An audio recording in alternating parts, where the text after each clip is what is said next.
Quando não acontece não havermos jamais. No caso de nossos dias, certo é haver a guerra, através da dor, provocando um processo de sofrimento espiritual condicionador de grandes renovações. Não é nesse sentido, porém, que estamos falando.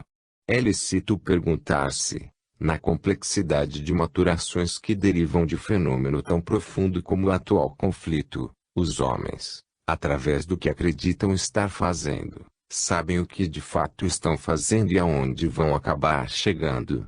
Além do plano humano por eles dirigido, conhecem o plano divino que os dirige. 19. O Sermão da Montanha. Antes de enfrentar novos argumentos e novas ampliações, ainda algumas observações a respeito de questões já tratadas. A precedente visão parece comentário e reforço das palavras de A Grande Síntese, no capítulo 42. Nosso objetivo, a nova lei, aí onde o mundo, com perspectivas cada vez mais desastrosas, se arma contra si mesmo, com instrumentos tão terríveis, em face dos modernos progressos científicos, que nova conflagração extinguirá na Terra o homem e a civilização. Aí onde o homem age desse modo, existe apenas esta possibilidade de defesa, o abandono de todas as armas. Mais tarde veremos como. Neste livro vimos como. Não só neste, mas em qualquer campo de atividade humana, raciocinando objetivamente e, principalmente, observando os acontecimentos e descrevendo-os no que tem de essencial, sem apriorismo e sem outra referência senão a realidade íntima das coisas, acabamos por chegar ao Evangelho. Quando atingimos a intimidade das coisas, a voz dos fenômenos coincide com a voz de Deus e surge a ordem universal que, num só sistema, os reúne a todos, desde a matéria até ao espírito. Vamos agora focar nossa atenção especialmente nesse sublime pensamento do Evangelho, de sabor sobre-humano e que, provindo embora de fontes completamente diferentes e sendo produto resultante de outras elaborações, todavia coincide de maneira tão surpreendente com a ciência e a sociologia sadias atingidos por quem saiba ler no grande livro da vida. Essa coincidência constitui confirmação e prova. Essa ressonância mostra como o pensamento aqui desenvolvido se sintoniza com o ritmo espiritual dos mais profundos da vida, para o qual converge o consenso da maior e mais adiantada parte da humanidade. Assim, a ciência e a fé coincidem, significando em substância a mesma coisa. A ciência interpreta a fé e a fé interpreta a ciência. Assim se mostra, mesmo ao homem prático, o valor utilitário do Evangelho. Nos capítulos anteriores, ao analisarmos o fenômeno econômico, vimos como pequena riqueza, sadia e robusta porque honesta e justa, pode, por força da duração e do rendimento, valer muito mais do que enorme riqueza, doente e fraca porque desonesta e injusta. Assim, a análise das forças motoras do fenômeno nos permitiu introduzir na economia esse fator moral, que normalmente é expulso dela. Isto é, estender a economia política até a economia moral do Evangelho. Trata-se de economia muito mais vasta, de que passam a participar numerosos elementos vitais, a que do outro modo não se daria importância. Só assim podemos atingir a essência do fenômeno econômico, que é também psicológico, biológico e moral. Analisando-lhe o dinamismo podemos atingir o novo conceito de higiene econômica, de patologia e profilaxia econômicas. Estudando o sistema de forças do fenômeno, podemos determinar-lhe a anatomia e, reduzindo a substância de seu íntimo dinamismo, podemos descobrir-lhe defeitos estruturais, de modo a mostrar-se, na realidade, péssimo que nos parecia ótimo, porque nos revela a devastação interior que o sistema clássico de economia não sabe revelar-nos. Assim também neste campo chegamos ao Evangelho e descobrimos novo utilitarismo, mais sólido e menos ilusório, mais evoluído, socialmente mais harmônico e profícuo. Então, o homem se torna verdadeiramente o senhor do dinamismo do fenômeno, pois adquire consciência de seu funcionamento. Chegamos desse modo a muito mais completa e substancial disciplina das relações em que reside a ciência do futuro, disciplina necessária porquanto a convivência constitui um fato insubstituível e cada vez mais ponderável e necessário. Assim, a ordem social se fortifica, penetrando até mesmo nos motivos, transformando-se de edifício exterior formal em edifício interior substancial.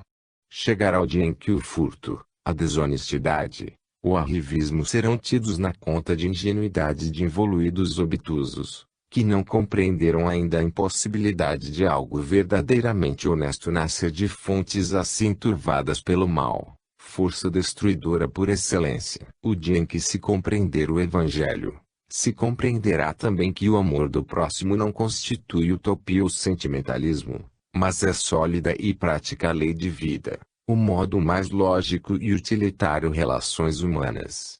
É natural que, semeando desordem, apenas se possa colher desordem e para obtermos justiça tenhamos necessidade de ser justos. São estas as descobertas que mais nos interessam fazer, porquanto são as mais certas, e, disciplinando organicamente a atividade humana, nos permite extrair-lhes rendimento imensamente maior. Representam a conquista de novos valores, mais preciosos para o homem que novas descobertas científicas, que nas mãos de inconscientes podem significar destruição, enquanto as descobertas morais significam construção de consciência. O espírito é o verdadeiro sal das coisas e representa princípio diretivo capaz de centuplicar o rendimento dos atuais meios humanos. Antes de por meio da ciência conquistar novos meios, importa conquistar a sabedoria que nos ensine a empregar os já existentes. A ciência pode transformar a terra em inferno. Só a sabedoria pode transformá-la em paraíso.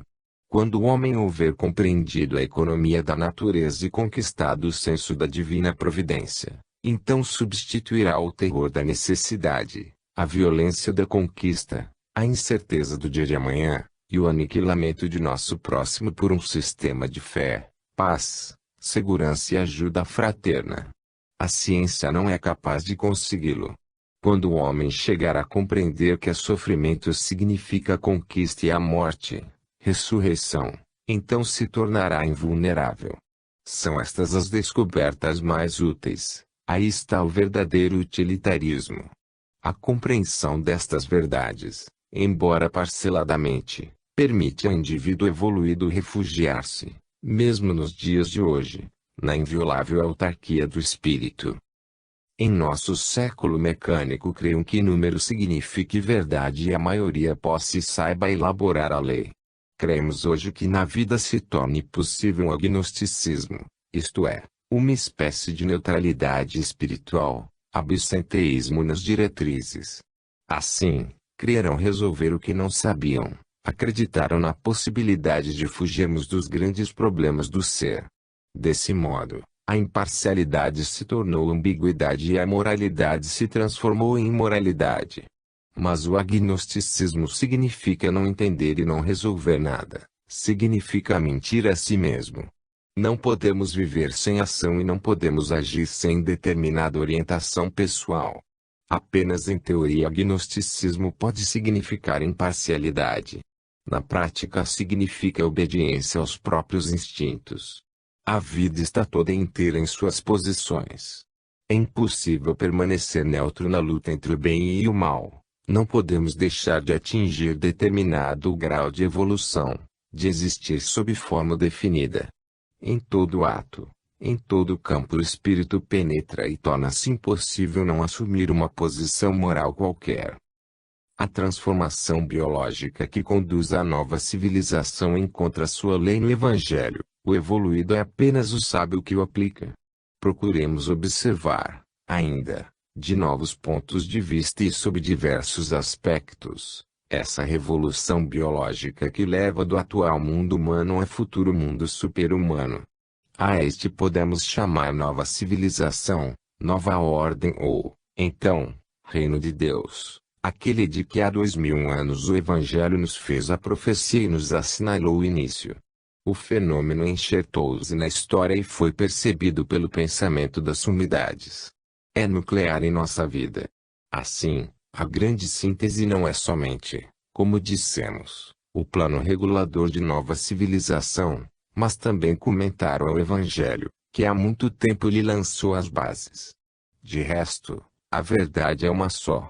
Compreende-se, por isso, que quanto mais profundas são as verdades humanas, tanto mais se afastam da periferia do relativo, mais se aproximam do centro do absoluto e mais tendem a coincidir.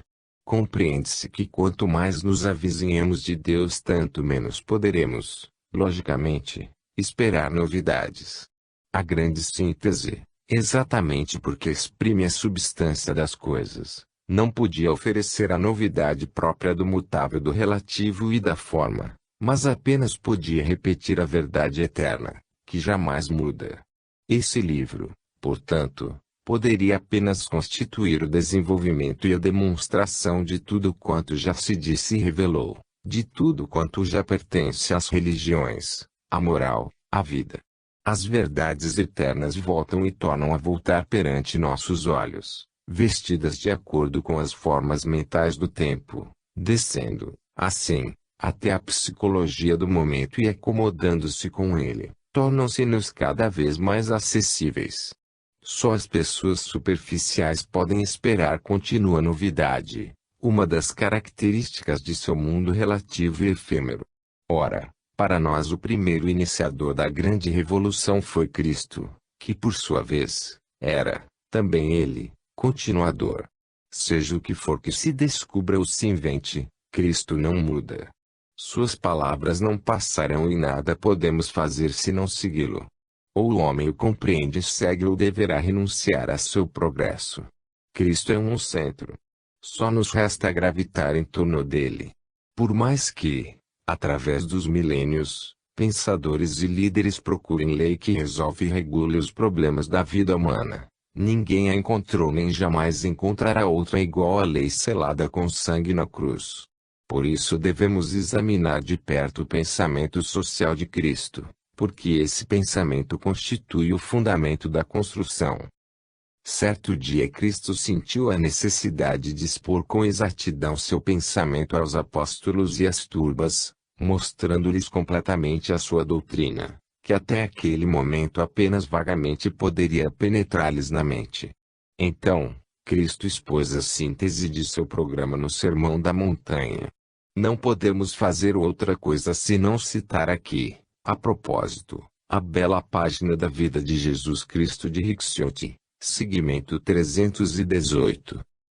Empregando terminologia musical, o Sermão da Montanha pode comparar-se à majestosa sinfonia que, desde o primeiro compasso e com o ataque simultâneo de todos os instrumentos, exponha com rigorosa clareza os temas fundamentais, e são os temas mais inesperados, mais inauditos deste mundo, totalmente diferentes de qualquer outro tema jamais executado por outras orquestras. No entanto, apresentam-se como se fossem os temas mais espontâneos e mais naturais para o ouvido bem educado.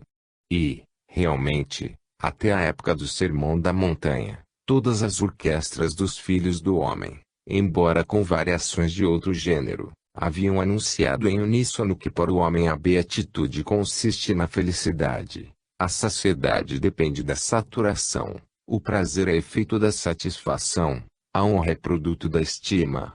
Pelo contrário, e desde o primeiro compasso, o sermão demonstra que para o homem a beatitude consiste na infelicidade, a saciedade, na fome, o prazer, na insatisfação, a honra, na desestima, mas tudo isso tendo em vista o prêmio futuro. Quem ouve a sinfonia fica sem cor exposição desses temas, mas a orquestra, prosseguindo imperturbável, volta aos temas fundamentais, separa-os, decompõe-os, tece variações em torno deles. Em seguida repete no clangor dos instrumentos metálicos outros temas timidamente expostos pelos instrumentos de corda, corrige-os, modifica-os, torna-os sublimes, levando-os a alturas vertiginosas. Ao contrário, faz desaparecerem num fragor de sons algumas velhas ressonâncias, ecos de longínquas orquestras, excluindo-as da sinfonia. Depois, funde tudo numa onda de sons, que, subindo muito acima da humanidade real, atinge uma humanidade não humana e se derrama sobre ela e sobre um mundo imaterial e divino. Os antigos estoicos chamavam paradoxo o enunciado contrário à opinião corrente. Nesse sentido, o Sermão da Montanha é o mais amplo e mais radical paradoxo jamais dito.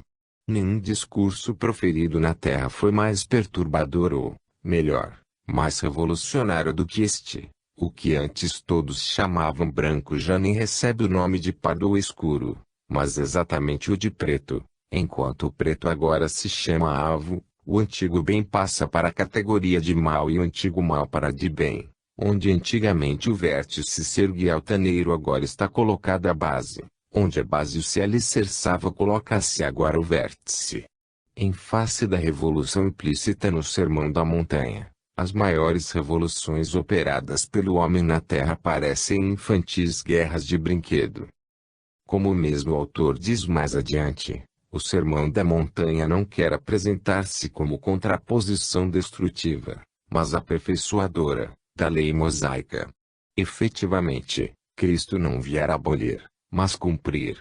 Essa continuação do passado, prossigamos, confirma tudo quanto dissemos antes, isto é, que a verdade é una e por isso não podemos renová-la, mas apenas aperfeiçoar e completar-lhe a expressão.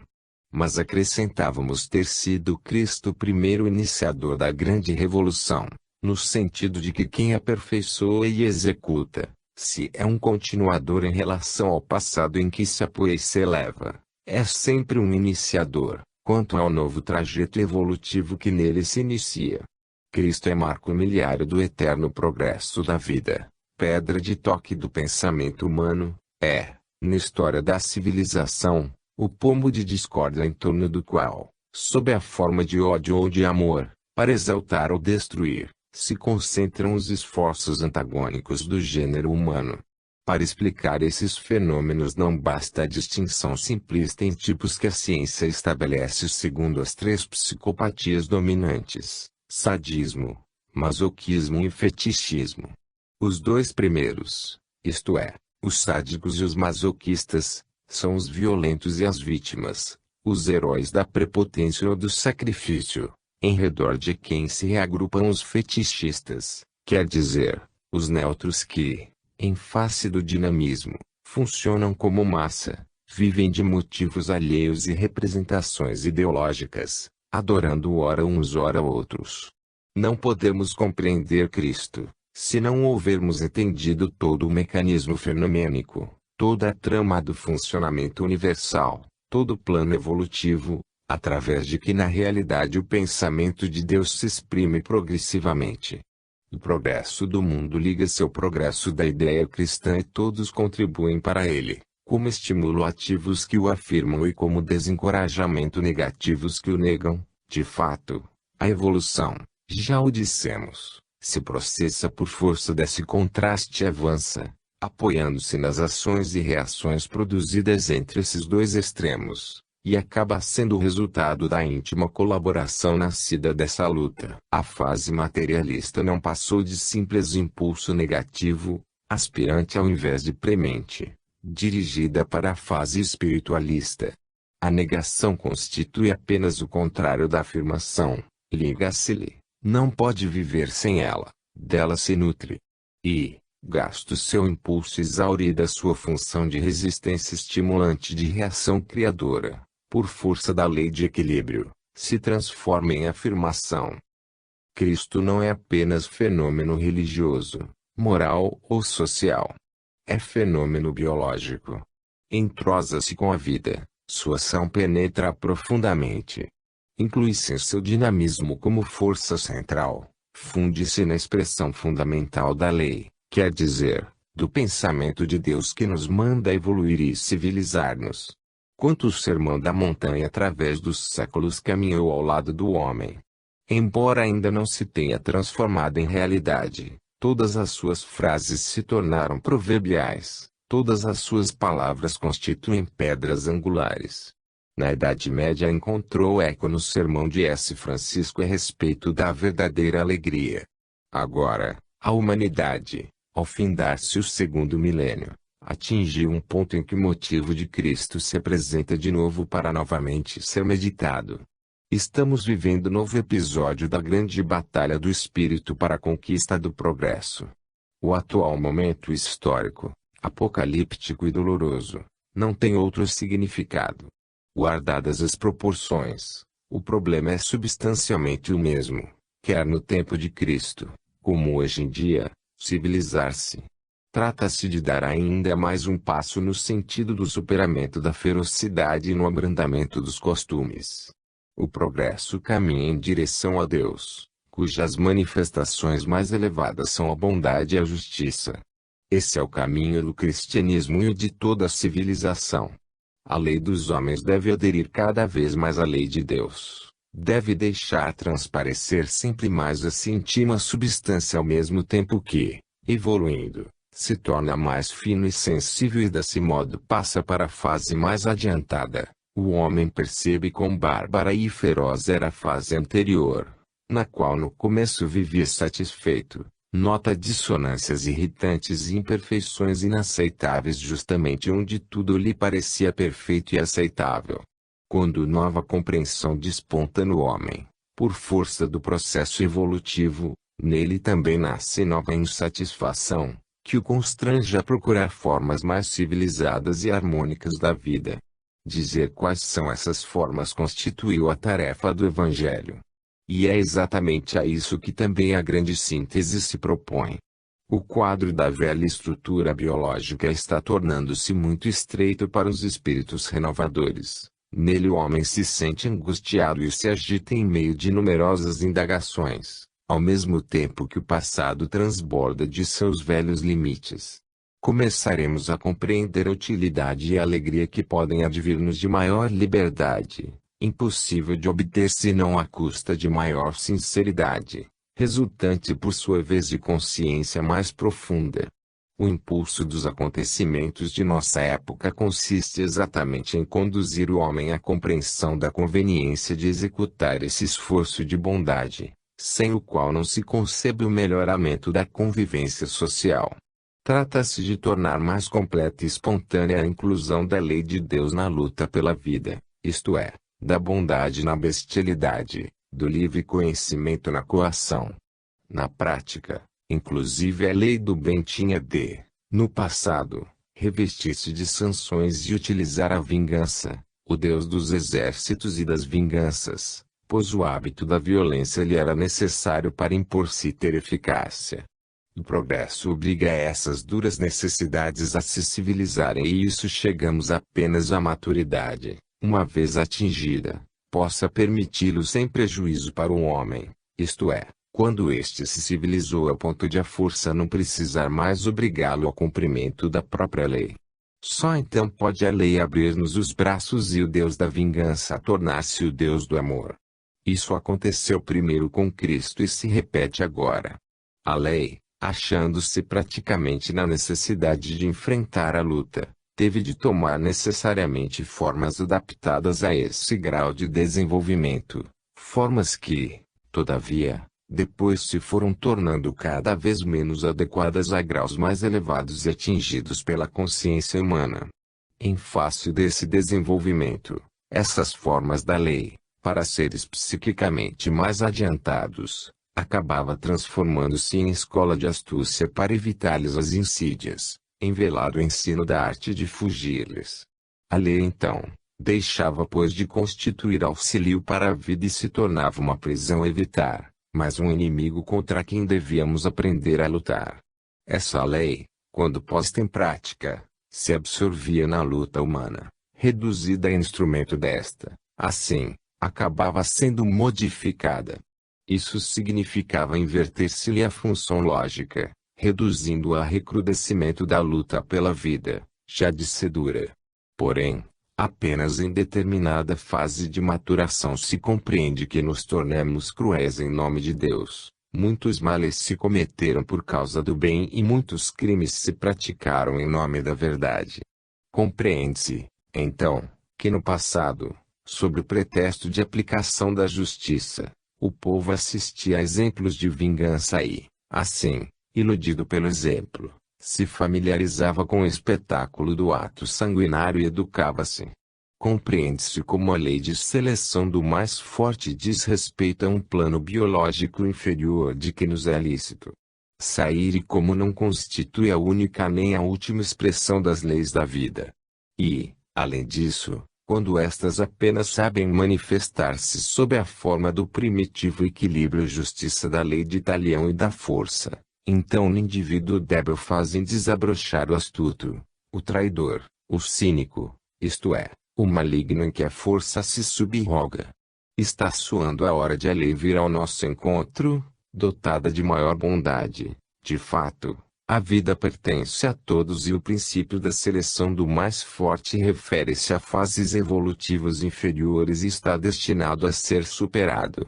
Cada um de nós representa uma força e, em ordenamento social mais consciente, até mesmo uma utilidade. Ninguém, pois, deve ser esmagado, suprimido, eliminado, mas compreendido e valorizado. Eis-nos em pleno conceito cristão. Eis o conteúdo da Boa Nova de Cristo.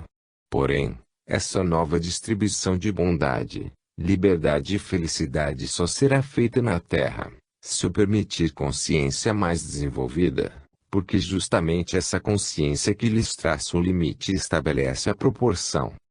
Quando Cristo viveu e morreu há 2000 anos, o mundo, preso a problemas imediatos e presa de espetáculos de grandeza, de vício e de sangue, o mundo nem de leve imaginou a revolução apocalíptica que, em longínqua e obscura província romana, se iniciava em silêncio. Ninguém imaginou que, na ocasião, de fato na terra nascia novo reino e novo princípio começava a firmar-se. Isso mostra como os caminhos de Deus gostam de esconder-se nas formas de desenvolvimento normal, nas parábolas. A palavra de Deus cai e se desenvolve de modo natural como uma semente. Como esses caminhos evitam a todo custo o caráter maravilhoso e excepcional que, em tais casos, desejado por nossa fantasia, constituiriam a violação mais gritante dos equilíbrios e harmonias de que se compõe a lei. Os contemporâneos, deixando-se como sempre estar à superfície, naturalmente nada perceberam do movimento profundo, percebido apenas pelos videntes. Parece existir aí conexão, habitual na história, entre poder humano e embotamento espiritual. Os expoentes intelectuais daquela época manifestam a incompreensão mais completa. Coisa, de resto muito natural, pois viviam ao lado oposto da vida, no polo matéria, enquanto o fenômeno se processava no polo espírito. Para o mundo daquela época, a vida e os atos de Cristo se desenvolvem nas trevas e na indiferença e, quando acontece serem vistos, são mal compreendidos. Até mesmo o povo de Israel, destinado a receber o Messias, espera a vinda de rei poderoso e conquistador e se considera logrado quando, ao contrário, se encontra em face de um reino nascido na humildade e no silêncio, em meio de mil obstáculos, com a morte ignominiosa de seu fundador. O povo ansiava por um líder de reivindicações nacionais e de expansão material e não conseguia acostumar-se à ideia de que, ao contrário, se tratava de renovamento mundial e de expansão espiritual. Nem um pouco dessa exterioridade clamorosa que golpeia os sentidos. Nada. Na parábola se fala, isso sim, do grão de mostarda, exatamente como exemplo de pequenez material. Aqui também parece haver íntima ligação entre pequenez material e grandeza espiritual e ao contrário. A incompreensão judaica atinge o máximo no dia da entrada triunfal de Cristo em Jerusalém. Nesse dia o povo, que clamava Hosana, Hosana, pensava estar aclamando o fundador de um reino messiânico, mas terreno, e não de um reino espiritual. Cristo permitiu e aceitou essa exaltação que o subestimava, como testemunho de quão diversa era a sua missão. Naquele momento os dois diferentes messianismos, o do Cristo e o da plebe, como se por acaso se sobrepuseram e coincidiram. Cristo aceitou o mal-entendido como o único testemunho possível de sua verdadeira realeza messiânica, de que ele tampouco falava por saber que ela não poderia ser compreendida e admitida por parte de pessoas desejosas de não fazê-lo. E, exatamente no ponto em que o povo acreditava começar o caminho do triunfo, aí Cristo já o havia percorrido e começava a palmilhar o da paixão. Que exemplo de pobreza aquela exaltação de Cristo montada em pobre jumentinho, quando a comparamos com as esplêndidas entradas triunfais dos líderes vitoriosos através de todas as épocas. Ainda é que se nota a ligação entre riqueza formal e material e pobreza substancial e espiritual e ao contrário. Instrutivos e invioláveis equilíbrios da vida, consequência da harmonia e justiça da lei.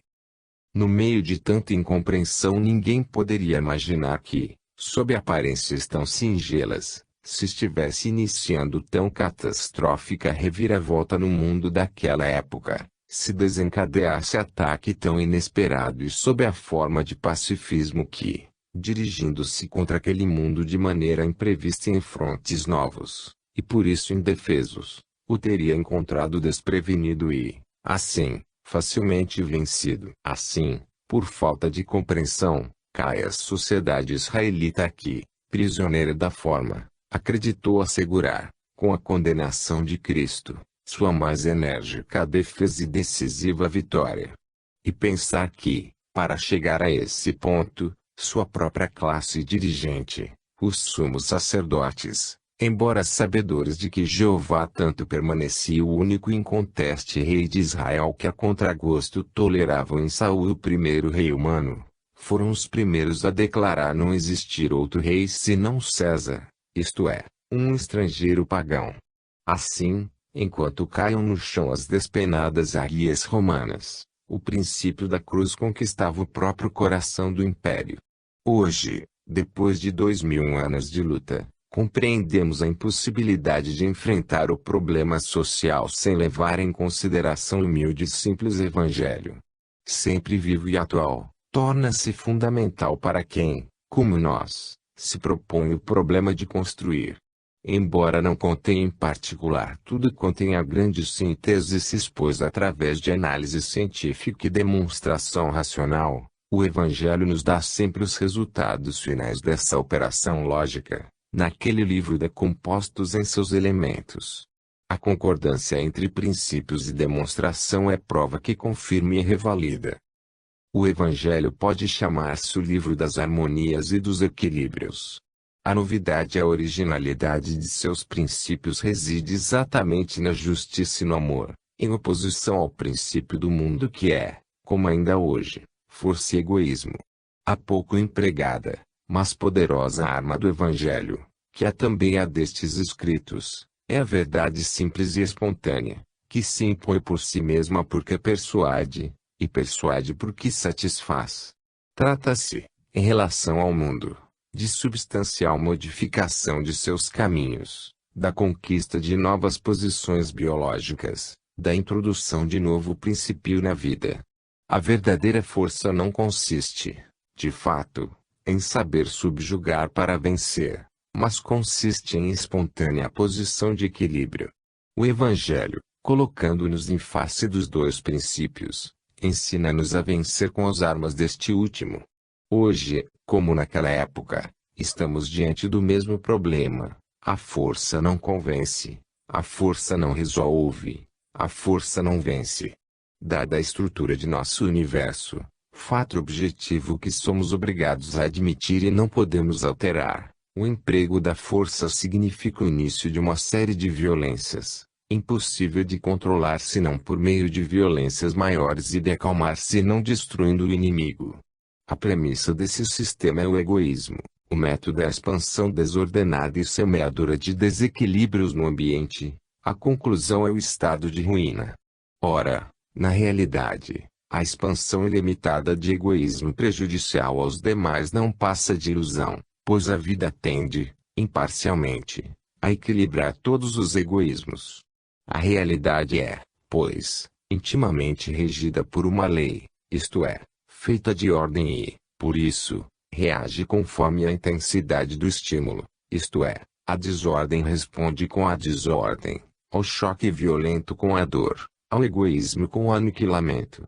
Enfim, a destruição do inimigo, com a qual se esperava concluir, constitui um absurdo, em primeiro lugar, porque em um mundo de coexistência de todos os seres, mundo em que tudo é comunicante, nenhum estado de ruína pode isolar-se sem repercutir em tudo em torno.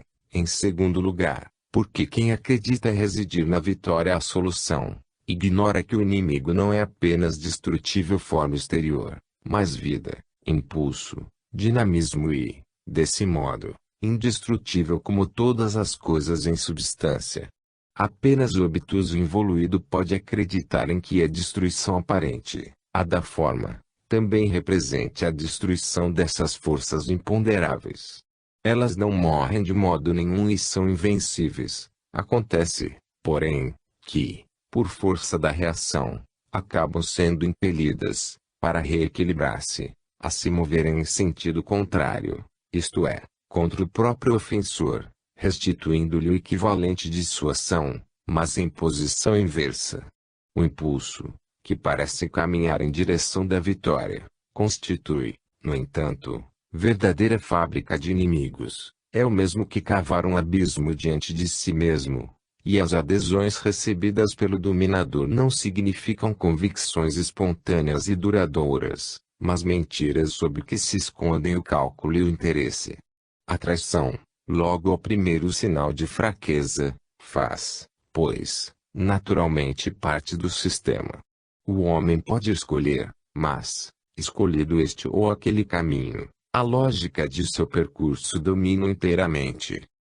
Assim se compreende como, na prática, todas as vitórias humanas da força são estáveis e transitórias, terminam em ilusão, enquanto na realidade, por força da lei de equilíbrio, para descer é antes necessário subir e quem vence prepara a própria derrota. O Sermão da Montanha expõe esses equilíbrios.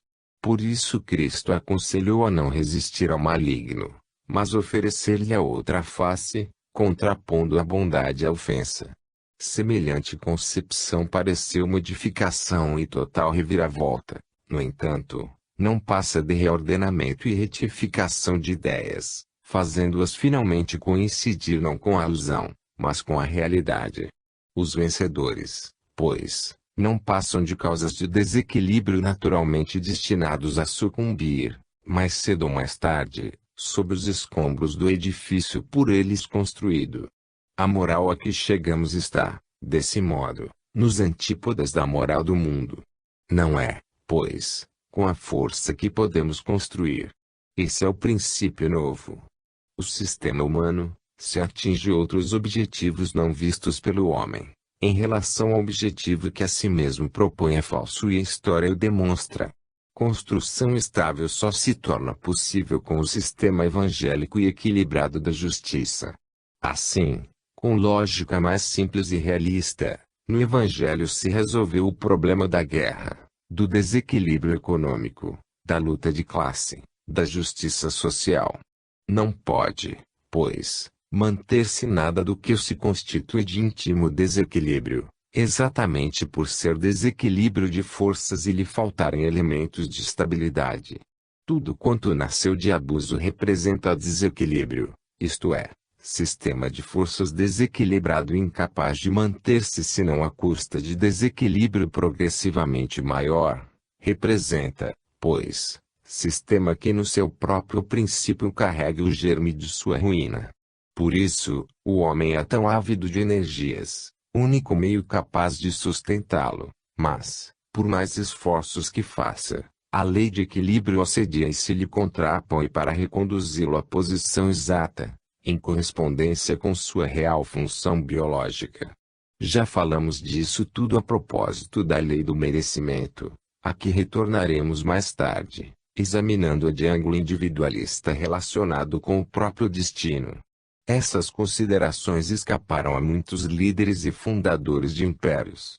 Na realidade, desempenharam eles função bem diferentes da imaginada grandeza. Muitas vezes a história atinge objetivos bem diferentes dos objetivos aparentes, que o homem se propõe e constituem simples meio de induzi-lo à ação. Esgotada a função e atingido o objetivo, grandes e pequenos atores são rapidamente liquidados. Nesses simples princípios evangélicos reside a única solução honesta dos problemas sociais. A vida humana em sociedade é campo de forças em ebulição, em contínua rivalidade e luta. A insolubilidade de tantas posições nos induz a observar atentamente essas diretrizes tão disparatadas. Nas relações sociais as forças individuais mutuamente se reconhecem, se odeiam, se amam, ligadas pela interdependência dos vasos comunicantes, pela relação entre o dar e o haver. Assim se formam equilíbrios provisórios em contínua evolução. Eles se desenvolvem de acordo com determinada medida, passo, que permite se alojem, nos interstícios do tempo, os aproveitadores, os parasitas do equilíbrio, os ladrões de felicidade usurpada, pois não foi nem merecida nem ganha. Os míopes egoístas apressam-se a gozar e morrem. Mas as forças, por eles postas em jogo, não morrem. E as gerações que morrem deixam as gerações que nascem e estas devem aceitar, com o nascimento, uma série de desequilíbrios ao longo dos séculos e dos milênios.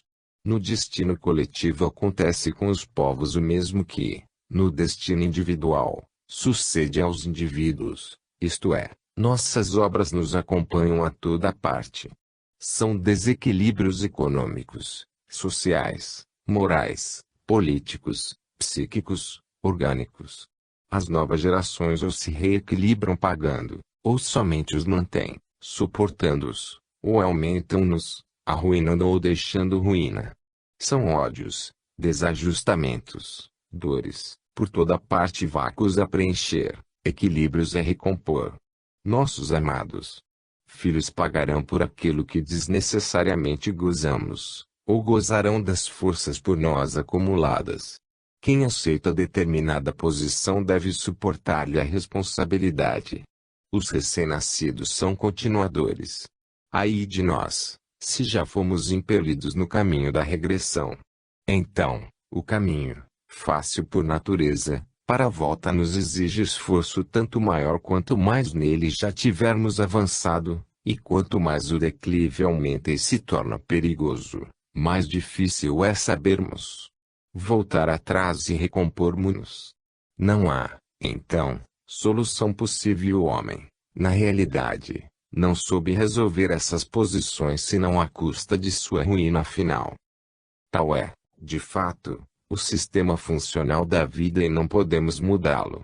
Nenhuma força ou astúcia humana pode impedir que apenas determinada força se forme, lhe nasça ao lado uma força contrária e inversamente proporcional. Apenas determinada autoridade se cria, ao mesmo tempo surge seu inimigo, do mesmo modo que, apenas se forma um organismo, lhe nasce o parasita, seu micróbio patogênico específico. Do mesmo modo, o oprimido, por força de natural lei de compensação, de geração em geração, espera através dos séculos o momento de debilidade do opressor. Todo indivíduo é mais ou menos uma mola comprimida e espera de soltar-se. É um ódio em potencial ou uma vítima já destinada ao sacrifício. A força atrai a revolta, o império, a revolução. Os vencidos tanto esperarão que o destino do próprio vencedor lhes trará consolo. É sua culpa de haver pretendido vencer. Na história não se dá o mesmo. Todo poder atrai resistências que lhe constituem não só verificação e prova, mas também ameaça e o próprio fim. Só o amor desarmado atrai e cria amigos. Dilo o Evangelho. Isto é, somos senhores de constituir uma força e agir de acordo com ela. Não podemos, porém, impedir o nascimento simultâneo de uma força contrária que a contrabalance e nos agrida. Por isso, se quisermos resolver o problema da guerra, o único caminho é o do perdão, e para resolver o do ódio só é este caminho, o do amor. Eis o significado das palavras de A Grande Síntese, capítulo 41. Existe apenas esta defesa extrema, o desarmamento geral. Afirmações simplíssimas, de lógica elementar, no entanto, difíceis de entender. E com que desastrosas consequências. O que não se pode perdoar ao nosso mundo racional e irracionalidade de sua conduta, é esse erro basilar em seu cálculo utilitário, que todavia, lhe constitui o núcleo de todos os pensamentos. Contudo, verifica-se que, realmente, a construção levantada por Cristo, usando como força a simples verdade desarmada, supera em tamanho e duração muitas construções. Como assim? Sabedoria do engenheiro que traçou o plano bem equilibrado da construção. Sozinha, a força não pode fazer o mesmo, pois não possui essas qualidades.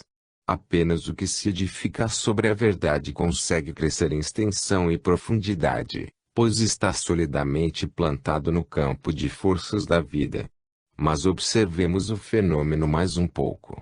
Apenas no dinamismo universal se caracteriza uma corrente, isto é, uma força, isolando-se e individuando-se, se manifesta, logo se determina no próprio dinamismo universal, por força da lei de equilíbrio, uma corrente contrária. Esta, embora isolando-se e individuando-se, torna-se evidente como força oposta a contrabalançar a primeira.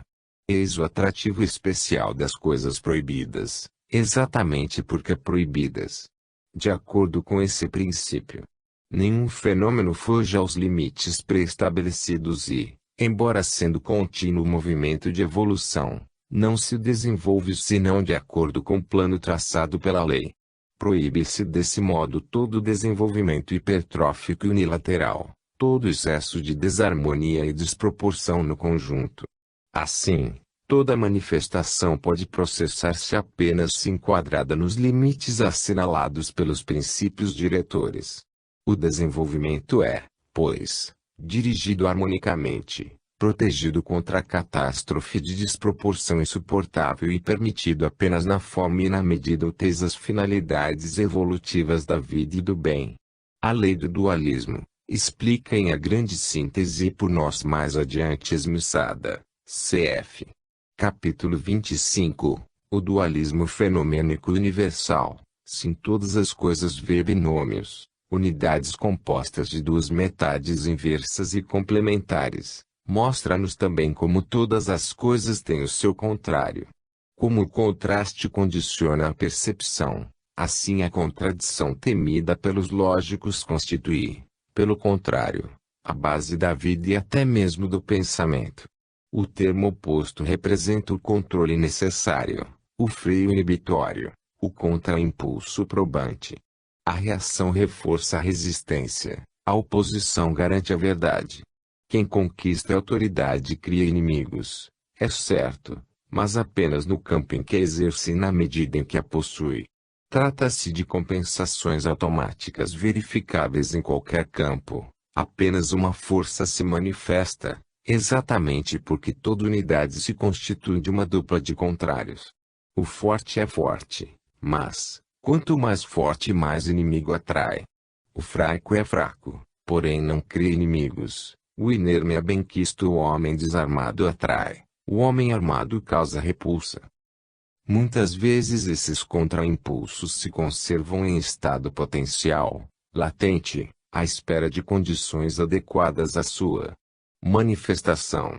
A vida social está repleta dessas forças, às vezes comprimidas e concentradas como explosiva, e é nos momentos de mudança de fase, de novas combinações, durante os quais transitoriamente a estabilidade dos equilíbrios precedentes se desloca à procura de novos. É nesses momentos que as forças latentes e comprimidas explodem.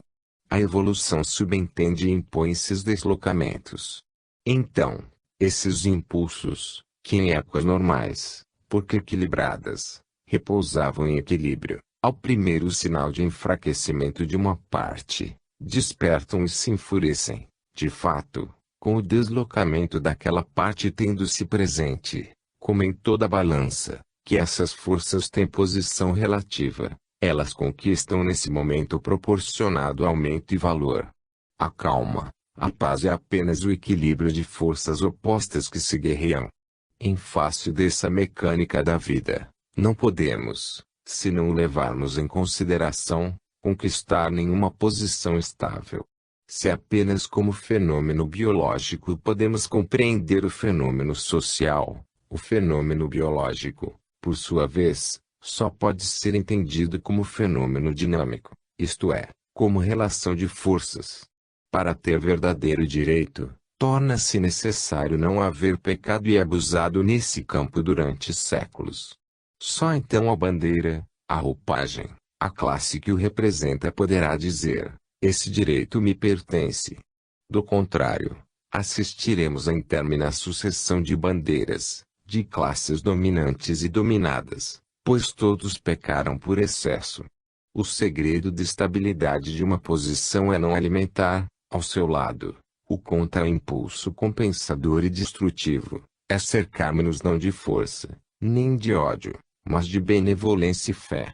Não há, pois, outro caminho, ou, de acordo com o sistema evangélico, abandonar a força ou saber mantê-la sempre em condições de defender-nos. Como, porém, não representa o equilíbrio espontâneo da lei e deve lutar para manter-se, essa força com o tempo se gasta e esgota e não pode resistir por muito tempo. Não nos resta senão prepararmos-nos para passar da parte dos vencedores para a dos vencidos. Defrontamos, pois, este dilema: perdoar ou, se queremos dominar, irmos nos acostumando à ideia de que mais tarde pagaremos por isso. Eis o dinamismo íntimo que explica, com todo o rigor da lógica, as afirmações do Sermão da Montanha. A vida tudo registra e conserva, para mais tarde reagir. Cuidado com a semente que plantamos. Em qualquer ato, educamos os outros e os outros nos educam. Uma posição social importante não pode manter-se pela força, mas apenas pelo exercício da função. A autoridade permanecerá de pé enquanto missão. A riqueza será tanto mais segura quanto mais amplas forem suas bases, isto é, quanto mais estender-se dos estreitos limites da utilidade individual para o campo da utilidade pública. Qualquer posição, para resistir mais do que na força, deve fundar-se no merecimento, no valor intrínseco, na superioridade intrínseca de tipo, nas qualidades inscritas nos instintos, apenas lentamente formados por automatismo, por meio do método de educação das raças animais.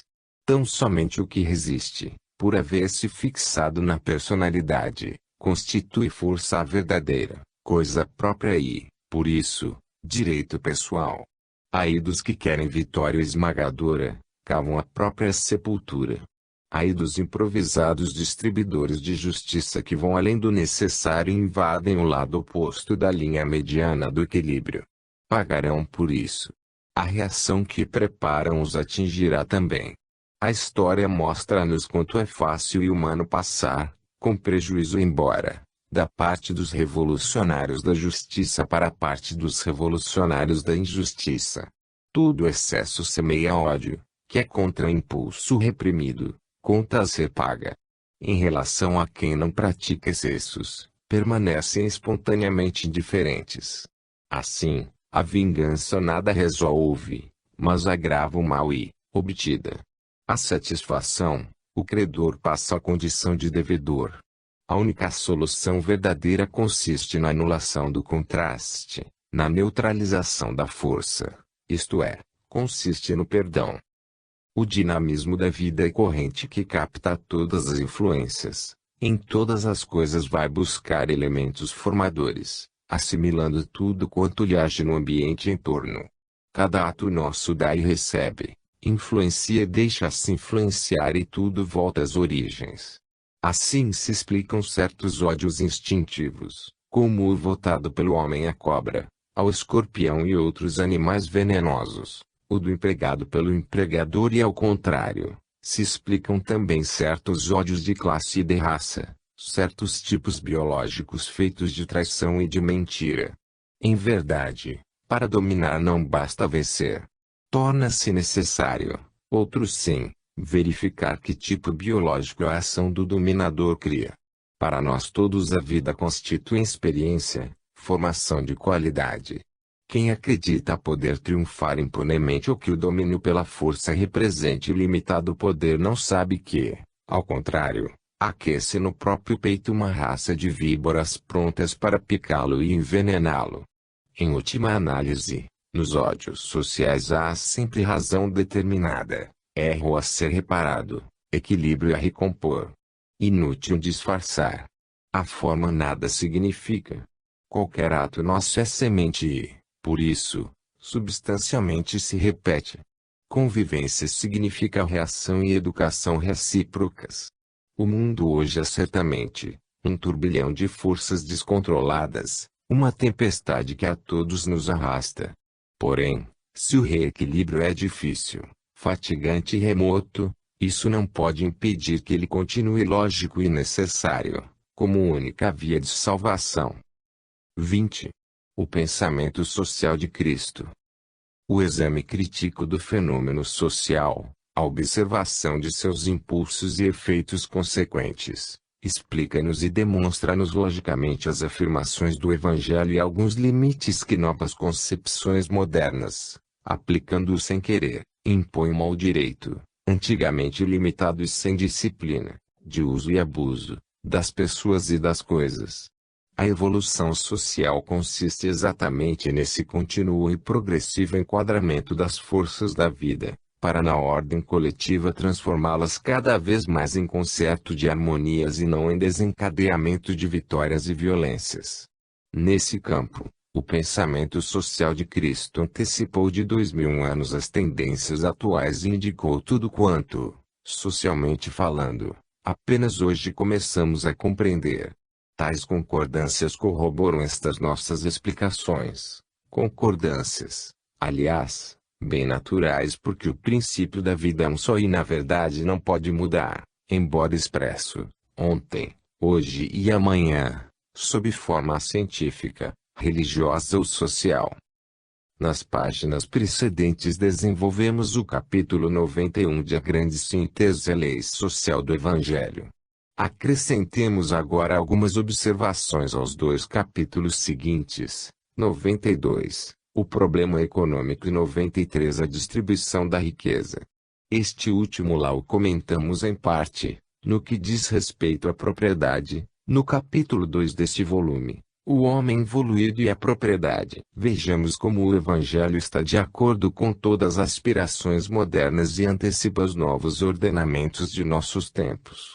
O advento da justiça social, grande realização a que o século XX aspira, o Evangelho anunciou e preparou do modo mais substancial.